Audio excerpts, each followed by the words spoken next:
Hi there, you guys, Gemini. Welcome to your general forecast. Cross-watcher energies are interchangeable, but only take those portions that are resonating with you. And remember to check out your moon and rising and Venus sign videos for a more complete picture. My readings, they do meld together. And I'd really like to thank you guys, Gemini, for supporting my channel. The likes and the subscribes and the comments, they really keep me going. Thank you so much. Today you're going to get 5 cards from the Rider-Waite deck and 1 card from the Wisdom of the Oracle, which came out in reversed. And now here's your first card. It's the general atmosphere. It's the background and the basis of the matter. Gemini, here you are, the Queen of Swords, air energy, Aquarius, Gemini, or Libra. Now this is someone who is strong, and they're independent and mature. They can be a professional, and they love to share their knowledge. They could be a teacher or a writer or a lawyer. They could wear a uniform or be a law officer. They have a very keen mind, and they provide solutions. They're strong-willed.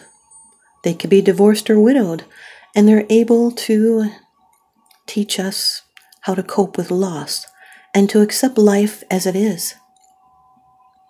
She faces the future and she leaves the past behind, and they cut out the BS and they tell it like it is. They might be clear or harsh. Your second card, and this is the energy that's crossing over your path. These are your subconscious influences, Gemini. Your energies as well. And in this position, you're going to find some challenge, some restriction to this Knight of Swords, air energy, Aquarius, Gemini, Libra. This is someone that's rushing in. They're headstrong and impatient. This is someone in this position could be controlling or jealous. They may anger quickly. They could be a control freak. They might lack a commitment to an idea or a cause, or maybe they're taking a less aggressive approach. This is someone that needs to listen before they charge in. They could be coming on too strong.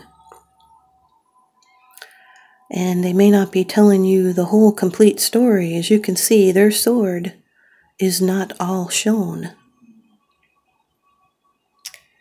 This is someone that might be wild and reckless, or they could carry something to the extreme. They might be someone that does not wish for a confrontation,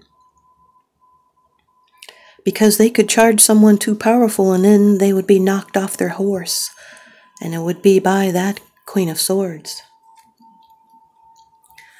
The Queen of Swords with the Knight of Swords is, they can think alike, but he's more immature and she's more patient, and yet they understand each other. They can have a meeting of the minds.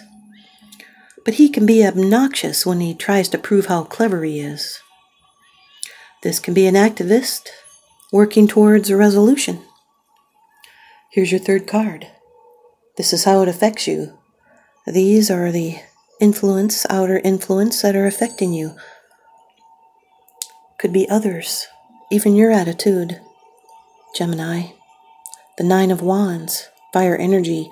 This is Moon in Sagittarius. This is someone that's defensive and leery, and yet they have strength and determination and perseverance, and they have strength in waiting and never giving up. They're solitary and suspicious, and they're on guard, and they could be putting up barriers or blocking. And it is the strength to overcome trouble when confronting any difficulties. This is the end of a cycle. 9s represent culmination, completion.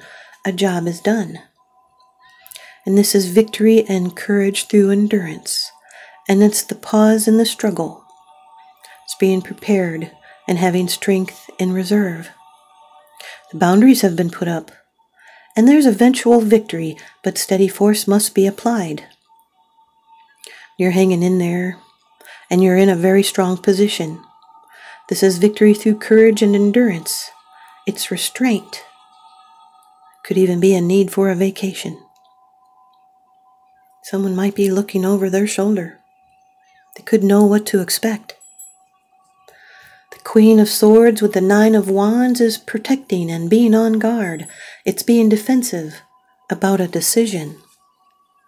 Your fourth card, it's the card of the future, the outcome, the results, and the advice. Gemini, this is really good, especially for the future. Number 3 of the major arcana in the Rider-Waite deck, the Empress. This card is ruled by Venus. This could be a Taurus or a Libra. You could have Taurus or Libra in your chart, or someone else that you're dealing with does. In this position, it's a great harvest, material abundance, fertility, fruitfulness. It can also represent a woman in your life, maybe a mother or someone that's nurturing like a mother. Could be you. This card represents the productive and generative activities in the subconscious. The subconscious has control over all the steps of development in the material world. This is the multiplicator of images. It's an omen for success and a symbol of hope. It's a very powerful, positive energy. It's material wealth, marriage, fertility for would-be parents. It's love through compassion and nurturing, and it's an opening to pleasure. And there's beauty in abundance. It's passion and sensual involvement with the world. This is the wisdom of a woman who has gained it through worldly experiences. It's also very powerful creative energies at hand. There's self-discipline and self-control within you, or this person you're dealing with, probably you. And this is a reminder to us that if we are patient and gentle and caring, we create fertility. The Queen of Swords with the Empress card is expansion and harvest, and what you have nurtured will come. It can also be career orientation. Your fifth card, it's the bottom of the deck card. The underlying issue, this is what's unseen.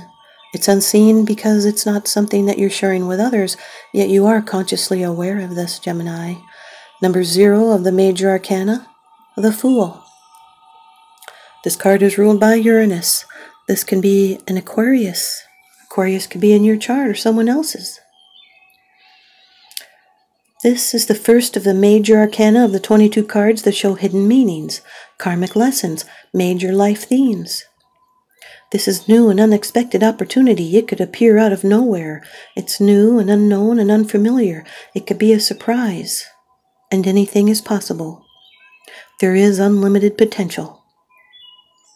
This can represent someone that may act on a whim, or they could be taking life as it comes and enjoying the moment. They can be simplifying. It's time for a brand new adventure. So use an open mind and stay open to surprises.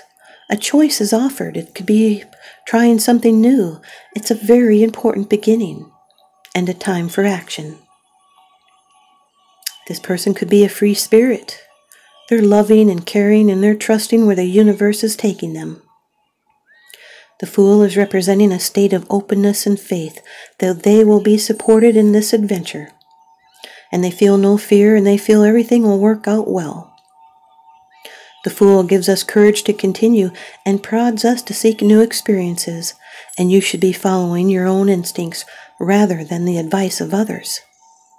And if you follow your instincts, you'll be provided with guidance.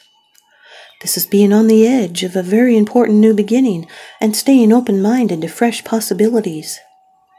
It's embarking on a new way of life, a physical journey, moving, starting a new job, or getting married or divorced. It's a first step, despite some fear. This is a sign, a green light, to step into the unknown. It's unexpected. It's unknown territory. The Fool is a wild card, and it's a chance to find out what your free will can create, because free will can move mountains. The Queen of Swords with the Fool card is making a clear decision with a choice and a new beginning. The Knight of Swords with the Empress card is in pursuit. This can be a reactive woman going after their abundance and expansion. They can be single-minded. It's quick thinking and acting. Oh, the Knight of Swords with the Nine of Wands is mental conflict and difference of opinion. It's protecting yourself against drama. Someone is headstrong and they're standing their ground. The Knight of Swords with the Fool card is someone that could be rushing in foolhardy. Could also be a spontaneous good time or a vacation. This person could be boldly going where no one else will dare. The Nine of Wands with the Empress card represents self-care. It could be a tough time you're having with a creative project. Like it's being on the verge of creating a masterpiece. And you need to watch out because someone may try to take advantage. The Nine of Wands with the Fool card is boundaries that are put up over about a choice or a new opportunity. And at the core of this great struggle is a desire for freedom. The Empress card with the Fool card is nurturing a new beginning. It's unexpected new growth or a pregnancy. It's a new beginning that will lead to a great harvest, and a reminder not to overspend. Here's your Wisdom of the Oracle card by Colette Baron Reed. Card number 52, in reversed, Mending, Gemini. Card number 52, in reversed, Mending.